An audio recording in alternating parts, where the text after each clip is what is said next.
اگر روزے کی حالت میں کسی کو ڈکار آتی ہے تو کیا اس سے روزہ ٹوٹتا ہے، روزہ فاسد ہوتا ہے یا نہیں؟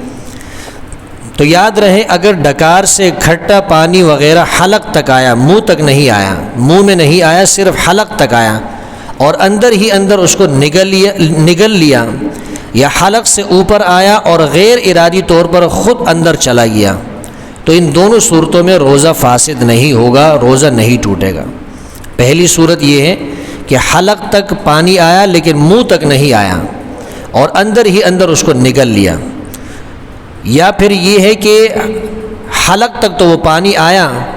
لیکن اس کو غیر ارادی طور پہ اندر کی طرف نگل لیا، اپنے قصد سے نہیں، اپنے ارادے سے نہیں، غیر ارادی طور پہ، اس سے بھی روزہ فاسد نہیں ہوگا۔ البتہ اگر ڈکار کے ساتھ کچھ کھانا وغیرہ بھی آیا اور منہ میں آ جانے کے بعد پھر اس کو اپنے قصد اور ارادے سے نگل لیا، کھانا وغیرہ اس کے اندر منہ تک آیا اور اپنے قصد اور ارادے سے اس کو نگل لیا، تو ایسی صورت میں روزہ فاسد ہو جائے گا، خواہ تھوڑی ہی مقدار کے اندر کیوں نہ ہو۔